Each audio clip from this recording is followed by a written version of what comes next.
Hello students. आज हम नया चैप्टर स्टार्ट कर रहे हैं, that is magnetic effects of current and magnetism. Magnetic effects of current and magnetism.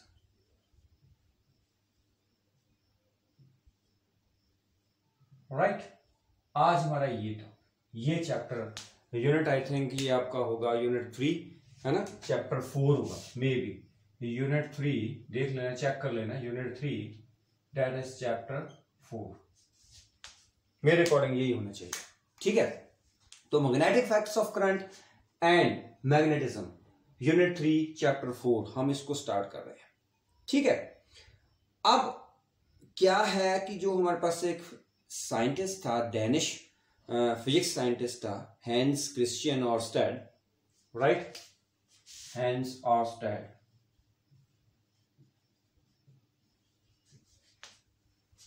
In scientist ने हमें सबसे पहले डेमोन्स्ट्रेट किया कि जो इलेक्ट्रिसिटी है और मैग्नेटिज्म है, they are intimately related to each other.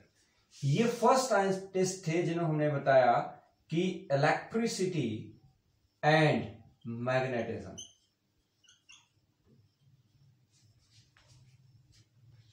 वो एक दूसरे से क्या है, रिलेटेड है। They are intimately related to each other, ठीक है, clear, right. And this led to unification of electricity and magnetism. जो इन्होंने बोला उसके अकॉर्डिंग हमने यूनिफिकेशन कर दी इलेक्ट्रिसिटी और मैग्नेटिज्म, क्योंकि वो दोनों एक दूसरे के साथ रिलेटेड है, तो हमने इनको इकट्ठा कर दिया, राइट। इनकी यूनिफिकेशन कर दी। क्या कर दी?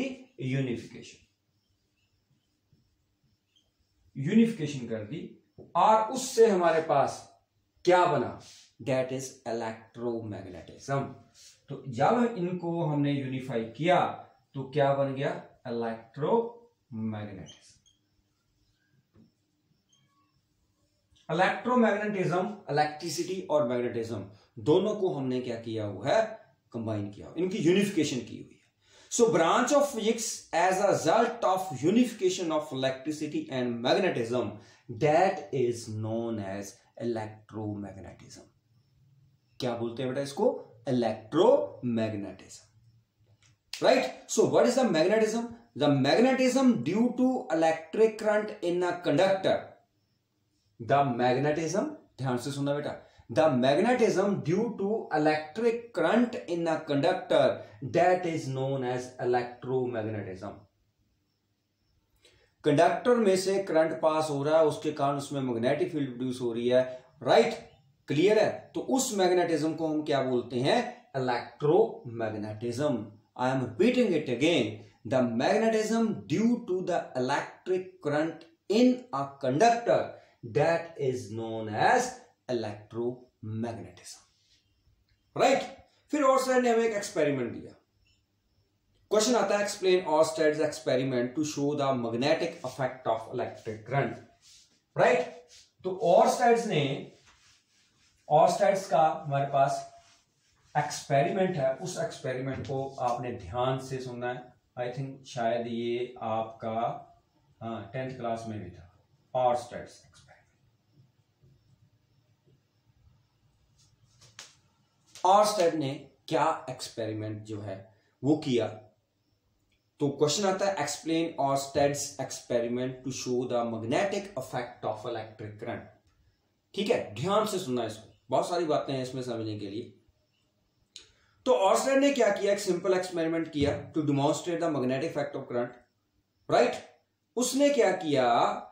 एक कंडक्टर लिया, उस कंडक्टर के साथ उसने रियोस्टेट लगा दिया, रियोस्टेट के साथ बैटरी लगा दी, बैटरी के साथ की लगा दी। ध्यान से सुना, ये हमारे पास एक कंडक्टर है,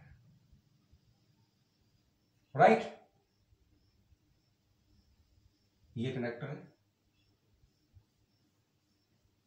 और उसने इसके साथ क्या लगा दिया? रियोस्टेट लगा दिया।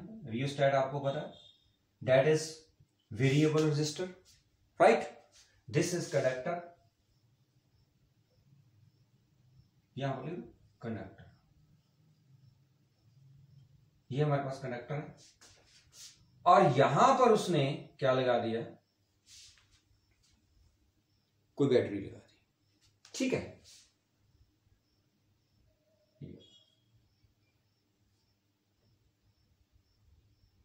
ठीक है, ये इसके साथ कनेक्ट कर दिया। अब करंट फ्लो होगा, ये तो आपको पता ही है कि जब आपने यहां पर वेरिएबल रेजिस्टर लगा दिया या रियोस्टैट लगा दिया, आप रियोस्टैट बोलते हो, कई बुक में इसको ऐसे लिखा होगा, ध्यान से देखना, ऐसे करके और ये लगा दी, डेट इज वेरिएबल रेजिस्टर। कुछ भी बना सकते हो आप, कुछ भी लिख सकते हो, वेरिएबल रेजिस्टर लगा दिया, राइट। तो इसमें से करंट पास हो रहा है, करंट आपको पता है कि पॉजिटिव टू नेगेटिव ऐसे जाता है। यहां पर कहीं उन्होंने की लगा दी, आप कहीं भी लगा दो की, ये आपके ऊपर है, यहां पर लगा देते हैं। चलो यहां पर मैंने कोई की लगा दी की, राइट। अब ध्यान से सुनना, ऑरस्टेड ने जब ये की को ऑन किया, फिर उसने क्या ऑब्जर्वेशन उसके पास आई, तो उन्होंने क्या बोला कि when sufficient current was allowed to pass through a wire, अगर हम इस वायर से जो कंडक्टर है, राइट, इसमें से अगर हम सफिशिएंट करंट पास करेंगे, when the sufficient current was allowed to pass through a wire AB, right,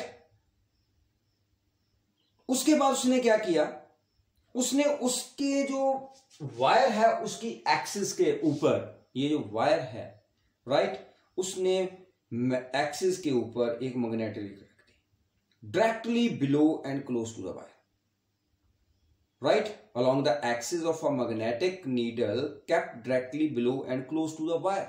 उसने क्या बोला, ध्यान से सुना, when sufficient current was allowed to pass through a wire AB placed along the axis of magnetic needle kept directly below and close to the wire. उसने क्या किया, यहां पर एक मैग्नेटिक नीडल, मैग्नेटिक नीडल पता ना आपको, कंपास, ठीक है, मैग्नेटिक नीडल सुना होगा आपने, जिसको आपने देखा 10th में एक्सपेरिमेंट किया होगा ना, वो मैग्नेटिक कंपास होती है जो हमेशा नॉर्थ की तरफ पॉइंट करती है, वो मैग्नेटिक नीडल उसने वहां पर रख दी। ठीक है, क्लियर। ये मैं इसमें मिटा देता हूं क्योंकि ये ऊपर रखी हुई है, और यहां पर आपको पता है कि एरो होता है मैग्नेटिक नीडल में, ऐसे होता है ना एरो, ऐसे होता है उसके ऊपर एरो, ध्यान से देखना, ऐसे एरो बना होता है उसके, जो मैग्नेटिक नीडल होती है उसके ऊपर क्या बना होता है, एरो बना होता है। ठीक है, क्लियर। अब ये कंडक्टर मिटा दूं, यहां से पता ही आपको कंडक्टर है, कौन सा कंडक्टर है, ये मैग्नेटिक नीडल है हमारे पास।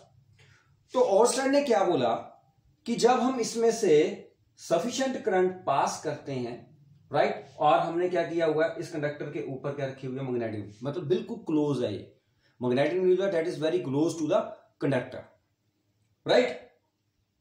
तो उसने क्या देखा, the needle was found to deflect from its normal position, needle deflect हो गई। ध्यान से सुनना, उसने क्या बोला, पहले की ऑफ थी, नीडल वहां पर रखी हुई थी, नीडल नॉर्मली जैसे नॉर्थ की तरफ पॉइंट करती है, उसने कर दिया। जैसे ही आपने करंट को क्या किया, पास किया, इसमें से सफिशिएंट करंट जो उसने अलाउ किया, sufficient current was allow to pass through this conductor, उसी टाइम इसने क्या किया, there is a deflection in the needle, right, clear. और फिर उसने क्या किया, इस बैटरी को रिवर्स कर दिया, इधर पॉजिटिव कर दिया, मतलब करंट की डायरेक्शन को जब उसने रिवर्स किया तो नीडल की डिफ्लेक्शन जिस तरफ को पहले थी उससे क्या होगी, अपोजिट। मान लो सपोज करो पहले नीडल की डायरेक्शन इस तरफ को थी, जब उसने क्या किया, करंट की डायरेक्शन चेंज की, तो नीडल की डायरेक्शन दूसरी तरफ को हो गई, और जब करंट बंद था तो नीडल नॉर्मली जो नॉर्थ की तरफ पॉइंट करती है, तो उसने उसी तरफ किया। ये बात क्लियर हुई। So when the sufficient current was allowed to pass through a wire AB placed along the axis of magnetic needle kept directly below and close to the wire, the needle was found to deflect from its normal position.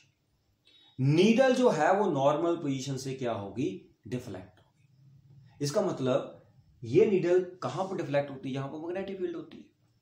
आप इस needle को magnet के पास लेके जाओगे तो deflect होगी। आपने देखा होगा वो कंपास नीडल, आपने मैग्नेटिक नीडल देखी होगी, मैग्नेट के पास लेते हैं तो वो अपनी नॉर्मल रखेंगे तो वो नॉर्थ की तरफ पॉइंट करेगी, अदरवाइज वो क्या करेगी, अगर मैग्नेट रखा तो मैग्नेट की तरफ वो क्या करती है, पॉइंट करती है। देखा आपने, ध्यान से देखा होगा। अब ऑर्स्टेड ने क्या कहा कि जैसे ही हम इसमें से करंट पास करते हैं तो नीडल रिफ्लेक्ट होती है। व्हाट डज इट मीन कि अगर हमारे पास कोई भी करंट कैरिंग कंडक्टर है, राइट, कोई भी करंट कैरिंग कंडक्टर है, उसके अराउंड मैग्नेटिक फील्ड है। यही इसमें कंक्लूजन निकला कि जब करंट इसमें से पास नहीं हो रहा था, नीडल नॉर्थ की तरफ पॉइंट कर रही थी, जैसे उसमें से हमने करंट पास किया उसी टाइम नीडल जो है वो अपनी नॉर्मल पोजीशन से डिफ्लेक्ट हो गई, पहली बात। फिर उसने करंट को रिवर्स कर दिया, मतलब जहां वो नेगेटिव टर्मिनल था वहां पॉजिटिव कर दिया, पॉजिटिव को नेगेटिव कर दिया। पहले करंट हमारा किस तरफ को जा रहा था, बी टू ए जा रहा था, अब ए टू बी जा रहा है। तो नीडल जो है वो जिस डायरेक्शन को पहले थी उससे उल्टी डायरेक्शन को वो क्या कर गई, पॉइंट कर गई। फिर आपने करंट को ऑफ किया, नीडल अपनी नॉर्मल पोजीशन के ऊपर आ गई। तो कहने का मतलब इसमें क्या है कि कोई भी करंट कैरिंग कंडक्टर है आपके पास जिसमें से करंट पास हो रहा है, जब उसके अराउंड कोई ना कोई मैग्नेटिक फील्ड होती है। एक करंट कैरिंग कंडक्टर जो आपके पास है उसके अराउंड क्या है, मैग्नेटिक फील्ड होती है। समझ आई? ऑर्स्टेड ने हमें यही बताया। क्लियर? और जो डिफ्लेक्शन है नीडल की, that was found to be in opposite direction on reversing the direction of current by reversing the polarity of the battery। आपने नेगेटिव को पॉजिटिव कर दिया, पॉजिटिव को नेगेटिव कर दिया, तो डायरेक्शन जो है वो क्या होगी, उसमें जो पहले वाली डायरेक्शन थी उससे अपोजिट डायरेक्शन को होगी। और तीसरी बात उसने क्या देखा कि जो डिफ्लेक्शन है मैग्नेटिक नीडल में, that changed with the strength of electric current। अगर आप करंट को इंक्रीज करते हो तो नीडल में डिफ्लेक्शन भी क्या होती है, ज्यादा होती है। इसका मतलब जितना करंट ज्यादा होगा उतनी मैग्नेटिक फील्ड वहां पर क्या होगी, ज्यादा होगी। जितना करंट आप बढ़ाओगे, जितना करंट आप बढ़ाओगे उतनी ही मैग्नेटिक फील्ड जो है वो बढ़ेगी। मेरी बात समझ आई? ये तीनों उसने किया। पहला क्या किया उसने, पहले उसने ये देखा कि जैसे उसने नीडल रखी उसके ऊपर नीडल रिफ्लेक्ट हो गई, मतलब कोई भी करंट कैरिंग कंडक्टर है उसमें मैग्नेटिक फील्ड होती है, it produce magnetic field around it, right. जैसे उसने करंट को बंद किया वो अपनी नॉर्मल पोजीशन पे आ गई। नॉर्मल पोजीशन मतलब क्या है कि वो हमेशा नॉर्थ की तरफ पॉइंट करती है। जैसे उसने करंट को रिवर्स किया तो जो पहले डायरेक्शन थी उससे ऑपोजिट डायरेक्शन होगी उसकी। मान लो पहले इस तरफ को, बाद में उस तरफ को होगी, राइट। क्लियर है?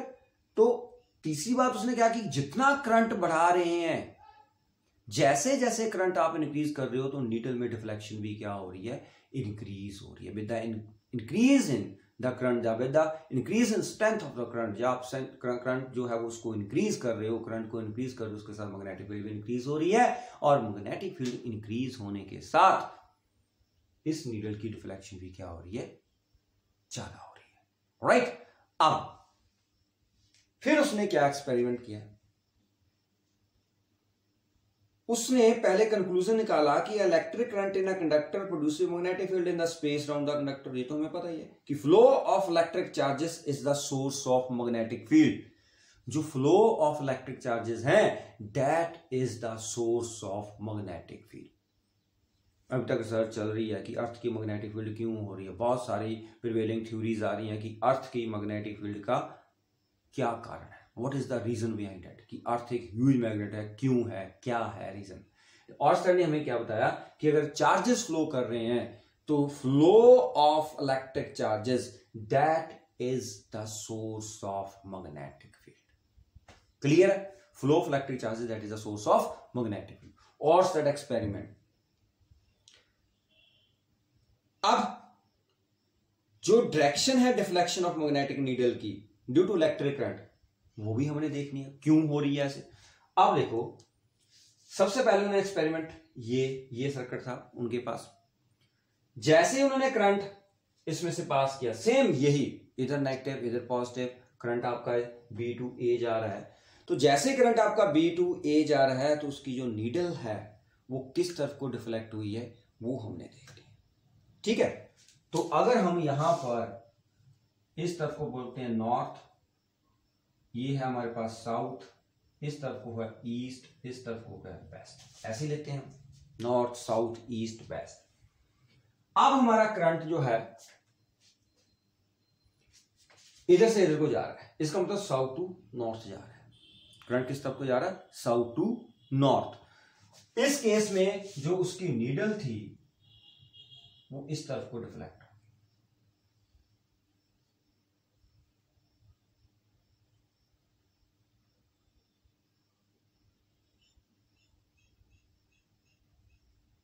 राइट। तो उसने क्या रूल दिया हमें? Snow rule. कौन सा रूल है ये? Snow rule. When the current flows from south to north direction, then the needle will deflect towards your west.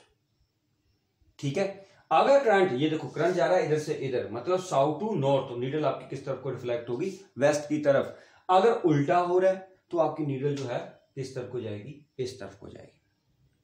इसको बोलते हैं स्नो रूल, राइट। कौन सा रूल है ये? Snow rule. If the current flows from south to north, then your needle will deflect towards the west, right? अगर उल्टा हो गया तो आपकी नीडल किस तरफ को जाएगी? ईस्ट की तरफ। अब ये जरूरी नहीं है कि आपने करंट ही वेस्ट टू ईस्ट कर दिया, फिर क्या करोगे? आप करंट ही वेस्ट टू ईस्ट कर दिया तो आप ये थोड़ा बोलोगे सर ने स्नो रूल बताया हुआ है। ये मैंने आपको नॉर्मल बताया स्नो रूल, कि अगर आपका करंट साउथ टू नॉर्थ जा रहा है तो नीडल आपकी किस तरफ को डिफ्लेक्ट होगी? वेस्ट की तरफ डिफ्लेक्ट होगी। मान लो आपने स्नो रूल नहीं लगाना है, ठीक है, तो आपने क्या करना है? इमेजिन करना है कि जिस कंडक्टर में से करंट जा रहा है उसके ऊपर आप लेटे हुए हो। लेटना नहीं है, करंट कैरिंग कंडक्टर के ऊपर लेटना नहीं है, इमेजिन करना है। इमेजिन कि आप उस कंडक्टर के ऊपर लेटे हुए और स्विम कर रहे हो। इमेजिन है ये, कंडक्टर के ऊपर स्विम कौन करता है यार? कंडक्टर पर कौन लेटता है? इमेजिन करो कि कंडक्टर जो है, मान लो ये कंडक्टर है, राइट, ये कंडक्टर है। अब करंट इस तरफ को जा रहा है, मुझे नहीं पता कौन सी डायरेक्शन है इधर, मैं तो बंद रूम में हूँ, राइट, बना रहा हूँ आपका लेक्चर बना रहा हूँ, तो इस तरफ को पता नहीं कौन सी डायरेक्शन है, बाहर निकल के पता चलेगी। तो अब मान लो करंट इधर से इधर जा रहा है, राइट, ये एंड से टिप की तरफ जा रहा है। तो मैंने इमेजिन करना है कि मैं उसके ऊपर लेट गया, स्विम कर रहा हूं, सच दैट करंट जो है मेरे फीट में से एंटर कर रहा है और मेरे हेड में से निकल रहा है। मेरे पांव में मैं इस ढंग से लेटूंगा, उल्टा नहीं लेटूंगा कि करंट में सिर के बीच में जा रहा है और पैरों से निकल रहा है। नो, करंट मेरे पैरों के अंदर जा रहा है और सिर से निकल रहा है, राइट। देन योर जो नीडल है कंपास की, वो आपके इस कौन सा है? Towards left hand. Needle will deflect towards your left hand. मेरी बात समझ आई? अब मैं इसके ऊपर लेट रहा हूं, ठीक है, मान लो सपोज करो मैं इसके ऊपर लेट रहा हूं और करंट ऐसे एंटर कर रहा है कि मेरी फीट में से एंटर कर रहा है और सिर में से निकल रहा है, तो needle will deflect towards my left hand, ठीक है। इसको एम्पियर स्विमिंग रूल भी बोलते हैं। क्या बोलते हैं? Ampere's swimming rule. क्या बोलते हैं हम इसको? Ampere swimming rule. तो एम्पियर स्विमिंग रूल क्या बोलता है? That is also known as snow rule, ठीक है। If current flows from south to north in a wire capped over a magnetic needle, the north of the needle will deflect towards west. या imagine a man, ध्यान से सुनना, imagine a man who swims along the conductor in the direction of current facing the needle such that current enters his feet, then the north of the needle will deflect towards his left hand. तो जो needle का north होगा वो किस तरफ को deflect करेगा? Towards the left hand. This is known as Ampere swimming. बस सिंपल सी बात है, जाता स्नो रूल कर लो। स्नो रूल में आपने वही देखना है, कंडक्टर जैसे है तो जैसे कंडक्टर आपने बस यही देखना है कि करंट जो जा रहा है वो साउथ टू नॉर्थ जा रहा है, तो नीडल आपकी टुवर्ड्स वेस्ट ही डिफ्लेक्ट होगी। या जिस तरफ को करंट जा रहा है उसको आप अपने आप को इमेजिन करो कि हम लेट रहे हैं, राइट। तो जो आपके पास नीडल होगी, नीडल जो है वो किस तरफ को डिफ्लेक्ट करेगी? जो नॉर्थ होगा नीडल का, ये वो किस तरफ को डिफ्लेक्ट करेगा? Towards the your left hand, ठीक है। अब तो समझ आ गया होगा, मैंने आपको बता दिया, ठीक है। मतलब snow rule is the best. आप सिंपल सी बात रखो, आप कंडक्टर रखो यहाँ पे, तो आपने स्नो रूल लगाना, मतलब करंट अगर इधर को जा रहा है तो मैं इसको साउथ मानूंगा, इसको नॉर्थ मानूंगा, तो नीडल इस तरफ को डिफ्लेक्ट हो जाएगी। करंट इस तरफ को जा रहा है, मैं इसी को साउथ मानूंगा, इसको नॉर्थ मानूंगा, needle direct towards the west. Imagine आपने वैसे ही करना है। अगर आप लेट रहे हो उसके ऊपर, तो इमेजिन करो लेटना नहीं है उसके ऊपर, ये तो करंट लगेगा। इमेजिन करना कि हम उसके ऊपर लेट रहे हैं और करंट आपके फीट में से एंटर कर रहा है और हेड में से निकल रहा है, तो जो नीडल होगी उसका नॉर्थ होगा, that will deflect towards your left side. ठीक है, जो लेफ्ट हैंड होता है उसकी तरफ डिफ्लेक्ट कर। This is the Oersted experiment. किसी को कोई प्रॉब्लम बेटा? ठीक है, क्लियर है। अब उसके बाद आता है nature of magnetic field lines. तो मैग्नेटिक फील्ड लाइंस की नेचर कैसे देखते हैं, ये नोट कर लिया आपने। ठीक है, मैग्नेटिक फील्ड लाइन जो है उसकी नेचर कैसे देखेंगे, हमें कैसे पता चला कि मैग्नेटिक फील्ड लाइंस कैसी है। Nature of magnetic field lines, different experiment आप घर में भी कर सकते हो। नेचर ऑफ मैग्नेटिक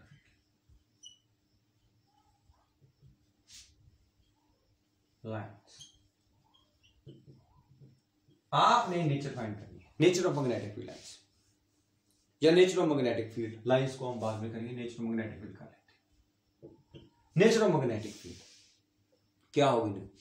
आपके पास कोई करंट कैरिंग स्टेट वायर है, ठीक है, मान लो आपके पास एक कार्डबोर्ड है, कार्डबोर्ड पता नहीं, कार्डबोर्ड के सेंटर में से आपने एक होल करके उसमें से क्या निकाल दिया, एक कंडक्टर निकाल दिया, ये ठीक है, ये होल करके उसमें से कंडक्टर निकाल दिया। कार्डबोर्ड लिया आपने, कार्डबोर्ड में से आपने क्या किया, होल निकाल के उसमें से एक कंडक्टर या स्ट्रेट वायर जो है वो पास कर दी। ठीक है, अब आपने इसके ऊपर आयरन फिलिंग्स जो है, केमिस्ट्री में सुना होगा, आयरन फिलिंग्स, उसका जो पाउडर है उसके ऊपर स्प्रिंकल कर दिया।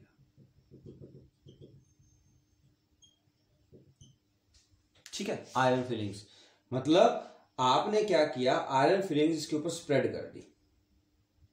क्लियर? अब आपने इसमें से करंट पास किया। करंट पास कैसे करोगे? कोई ना कोई बैटरी लगाओगे। ठीक है, आपने इसमें से करंट पास किया, तो जैसे ही आपने करंट पास किया तो जो आयरन फिलिंग्स हैं वो कंसेंट्रिक सर्कल्स में अपने आप को अरेंज करती दिखाई देगी, एकदम से अरेंज हो जाएंगी वो, किसमें? कंसेंट्रिक सर्कल्स में, ऐसे ऐसे। ये आयरन फिलिंग्स है बेटा। क्या है?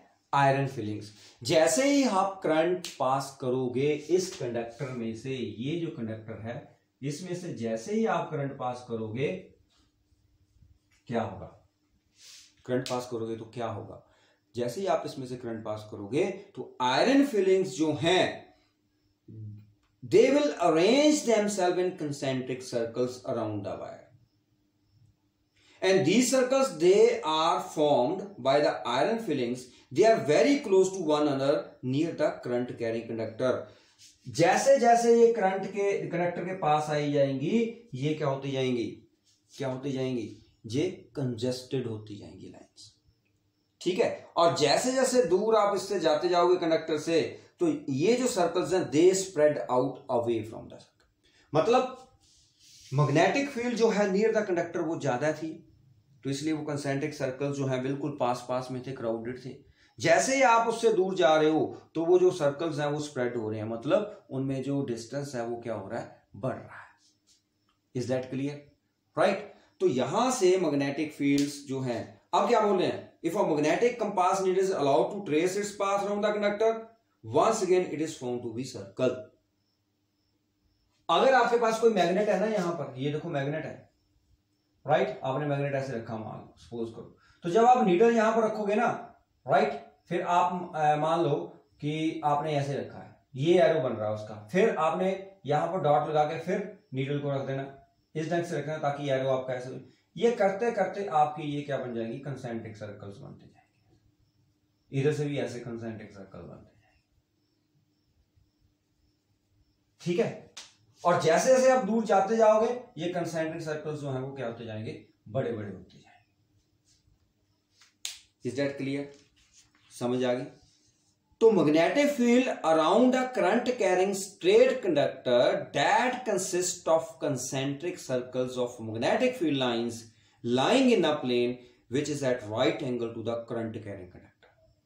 करंट कैरिंग कंडक्टर के ये करंट कैरिंग कंडक्टर है, मान लो राइट, इसमें करंट इस तरफ को जा रहा है, सपोज करो ऊपर की तरफ जा रहा है, तो जो मैग्नेटिक फील्ड लाइंस होंगी वो ऐसे होंगी, ऐसे, मतलब इस कंडक्टर के ऐसे, राइट, कंडक्टर के परपेंडिकुलर ही हुई है, कंडक्टर के तो परपेंडिकुलर हुई, राइट। तो हमने क्या बोला कि हमारे पास जो मैग्नेटिक फील्ड है around a current carrying straight wire that consist of concentric circles of magnetic field lines lying in a plane which is at right angle to the current carrying conductor। ये जो है ऐसे था हमारे पास, जैसे मान लो ये पेज है ना, राइट, और पहले मैं देख लूं क्या है ये, हाँ ऐसे था ये लो ऐसे, ये आगे, राइट, ऐसे है कंडक्टर हमारे पास, ये है। तो इस पे मैग्नेटिक, इस यही कार्डबोर्ड है हमारे पास, तो मैग्नेटिक लाइंस इसके ऊपर ऐसे होंगे, ये ऐसे, ध्यान से देखना, ये वाले, ये वाले ऐसे दिखाई दे रही है, राइट, क्लियर है, पता चल गया। तो अब हमारे पास क्या है कि ये मैग्नेटिक फील्ड लाइंस है, ये उस प्लेन के क्या है, मतलब magnetic field lines lying in a plane which is at right angle to the current carrying conductor, ठीक है। तो जो कंडक्टर है that act as a centre of magnetic field lines, or these lines they are crowded near the conductor, they are crowded near the conductor and become farther apart as the distance from the conductor increases। जैसे जैसे दूर होते जाएंगी तो magnetic field lines जो है उनमें space जो है वो बढ़ती जाएगी, बढ़ती जाएगी, बढ़ती जाएगी, जैसे ही आप पास आओगे वो क्राउडेड हो जाएगी। क्लियर है, समझ आ गई। इससे क्या हमें पता चलता है कि जो मैग्नेटिक फील्ड है near the current carrying conductor that is stronger and becomes weaker as the distance from the conductor increases. जैसे जैसे आप कंडक्टर के पास जाओगे मैग्नेटिक फील्ड लाइंस क्राउडेड होती जाएंगी, मतलब वहां पर मैग्नेटिक फील्ड ज्यादा है। जैसे जैसे आप दूर जाते जाओगे कंडक्टर से, मैग्नेटिक फील्ड लाइंस जो हैं वो क्या होती जाएंगी, मैग्नेटिक फील्ड लाइंस जो हमारे पास कंसेंट्रिक सर्कल्स है वो स्प्रेड आउट होते जाएंगे। तो इसका मतलब क्या हुआ कि जो मैग्नेटिक फील्ड है near the current carrying conductor that is stronger, और जैसे जैसे आप कंडक्टर से दूर जाते जाओगे मैग्नेटिक फील्ड क्या होती जाएगी, वीक होती जाएगी। क्या होती जाएगी, मैग्नेटिक फील्ड वीक होती जाएगी, राइट, क्लियर है। अब इसके बाद आ गया हमारे पास how to find the direction of magnetic field. अब आपने मैग्नेटिक फील्ड की डायरेक्शन फाइंड करनी है। How to find direction, how to find the direction of magnetic.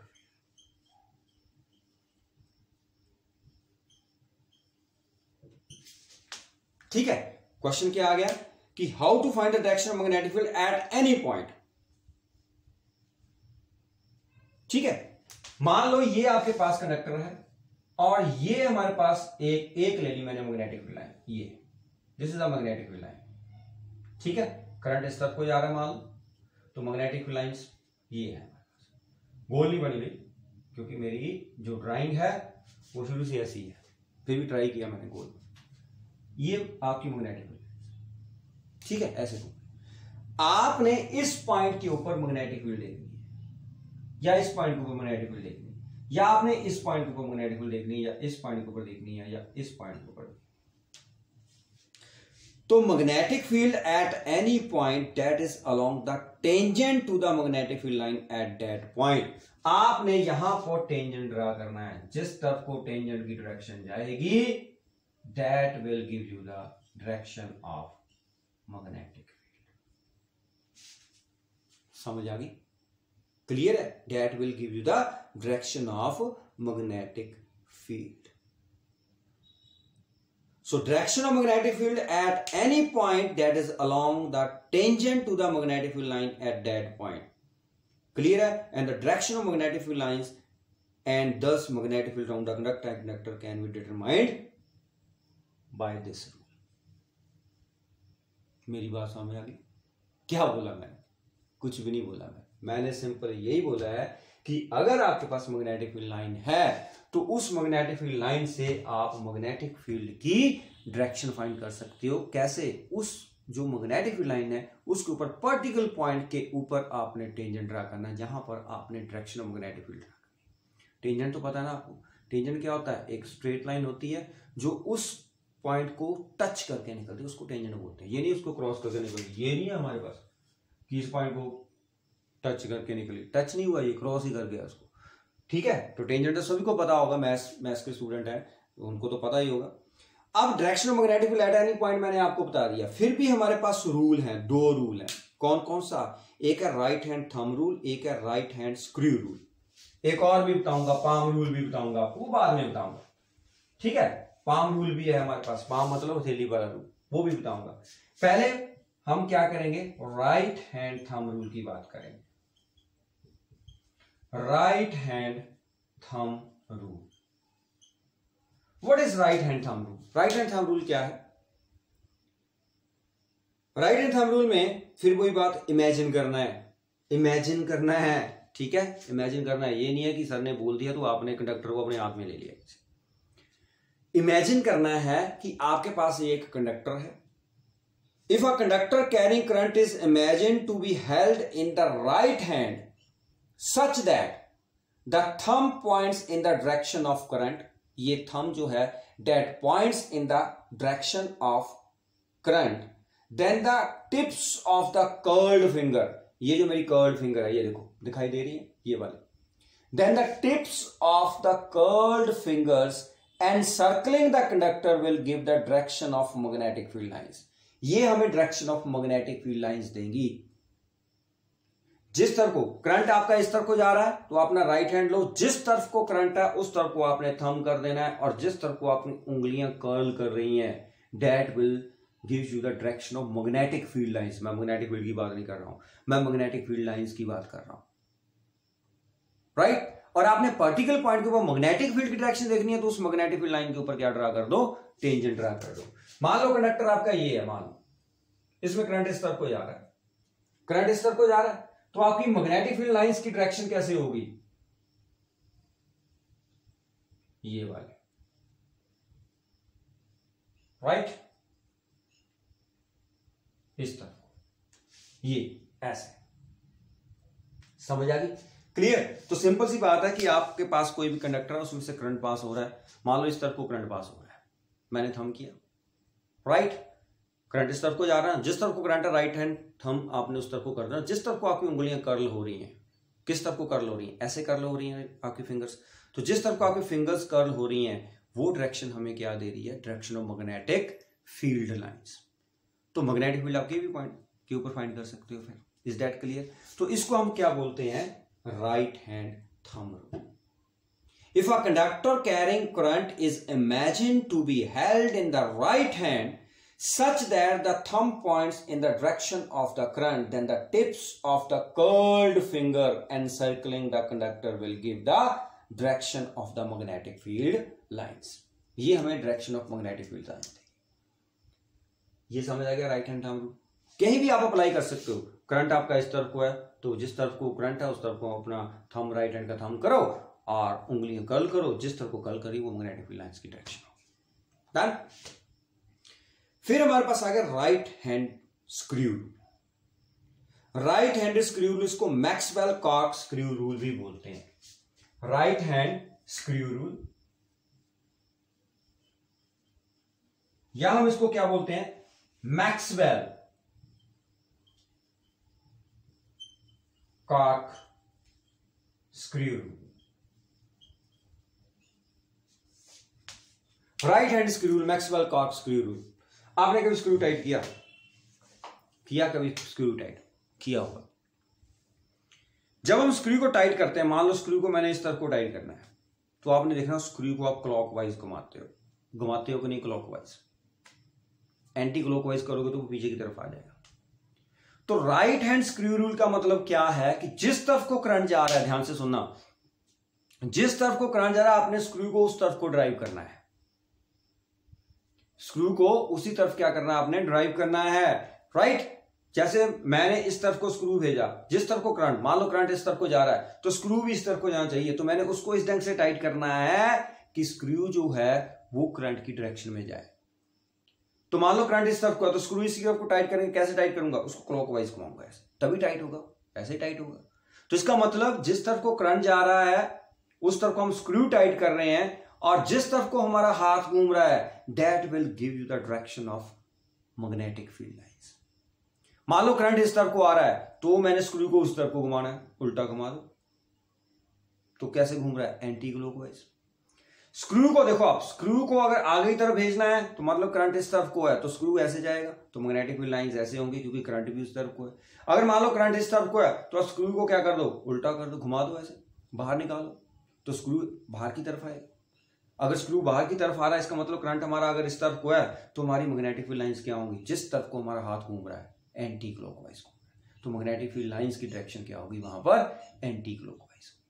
मेरी बात समझ आ गई, ठीक है। तो इसको हम क्या बोलते हैं, राइट हैंड स्क्रू रूल या मैक्सवेल कॉक। मान लो करंट नीचे की तरफ जा रहा है तो हम स्क्रू को ऐसे टाइट कर रहे हैं तो हमारी मैग्नेटिक फील्ड लाइंस ऐसी होंगी। करंट ऊपर की तरफ जा रहा है, मान लो सपोज करो ऊपर की तरफ जा रहा है तो ऊपर की तरफ स्क्रू टाइट करना शुरू कर दो, तो स्क्रू टाइट करोगे तो क्लॉकवाइज ही करोगे, ठीक है। या फिर आप क्या करो कि स्क्रू यहां पर अगर नीचे की तरफ जा रहा है इसका मतलब करंट नीचे की तरफ है तो हम क्लॉकवाइज घुमा रहे हैं, अगर करंट ऊपर की तरफ है तो आप स्क्रू को ऊपर की तरफ कर दो ऐसे, तो एंटी क्लॉकवाइज हो जाएगा, राइट। जैसे मर्जी कर लो, या तो ऊपर की तरफ टाइट कर लो या स्क्रू को नीचे से क्या कर दो, लूज करना शुरू कर दो, तो वो ऊपर की तरफ आना शुरू हो जाए। तो ये था हमारे पास राइट हैंड स्क्रू रूल, पता चल गया, ठीक है, क्लियर है। तो राइट हैंड स्क्रू रूल क्या बोलता है, if the forward motion of an imaginary right handed screw is in the direction of the current through a linear conductor, then the direction of rotation of the screw gives the direction of magnetic lines of force around the conductor. नहीं समझ आया ना, मुझे भी नहीं समझ आया, English में तो बिल्कुल भी नहीं समझ आता, मैं ऐसे बोलता रहता हूं, ठीक है। तो आपको समझ आ गई कि जिस तरफ को आपने स्क्रू जो है घुमाना है, राइट, वो उस तरफ को स्क्रू जाना चाहिए आपका। आपने घुमाया किस तरफ को, दैट डजंट मैटर, वो आप स्क्रू जा किस तरफ को रहा है, अंदर की तरफ जा रहा है या बाहर की तरफ जा रहा है, ऊपर की तरफ जा रहा है, नीचे की तरफ जा रहा है, स्क्रू देखना है आपने। स्क्रू अगर आगे की तरफ जा रहा है मतलब जिस तरफ को करंट है उसी तरफ को जाना चाहिए स्क्रू, बस सिंपल सी बात। चाहे आप स्क्रू को टाइट करो, चाहे आप स्क्रू को क्या करो वहां से निकालो। अगर आप निकाल रहे हो तो इसका मतलब वो पीछे की तरफ आ रहा है, इसका मतलब अगर करंट आपका इस तरफ को जा रहा है, राइट, तो स्क्रू भी इसी तरफ को आ रहा है, जब आप निकाल रहे हो इसी तरफ को आ रहा है, तो कैसे आ रहा है, तो मैग्नेटिक फील्ड डायरेक्शन ऐसे होगी। अगर करंट इस तरफ का तो स्क्रू को उस तरफ को टाइट करो, जैसे मर्जी कर लो, या तो आप स्क्रू को घुमा के इधर कर लो। मतलब अगर आपके पास सिंपल है कि आपके पास एक कंडक्टर है, पहले करंट इधर को जा रहा था फिर करंट इधर को जा रहा है, तो उस टाइम आपने क्या इमेजिन करना है कि करंट इधर को जा रहा है, स्क्रू टाइट कर रहे हैं, करंट इधर को जा रहा है, स्क्रू को लूज कर रहे हैं, राइट। तो आपने देखना है कि आपका हाथ कैसे घूमता है, जिस तरफ को घूमता है that will give you the direction of magnetic field lines, ठीक है बेटा, क्लियर है। तो ये है तो कुछ भी नहीं था, देखो कुछ भी नहीं है, एक पेज भी नहीं मैंने आपको कराया, लेकिन ये चीज आपको पता होनी चाहिए, मैक्सवेल कॉक स्कूल, क्योंकि जब आपको न्यूमेरिकल आएंगे, राइट, तो वहां पर मैं पूछूंगा कि इस पॉइंट के ऊपर मैग्नेटिक फील्ड की डायरेक्शन क्या है, किस डायरेक्शन को है, तो आपको वहां पर ये सोचना पड़ेगा। फिर मैं आपको पाम रूल भी बताऊंगा, वो बाद में बताऊंगा, पहले आप ये दोनों कर लो, ठीक है, क्लियर है। फिर कल हम करेंगे मैग्नेटिक फील्ड के ऊपर एक्सप्रेशन, क्लियर।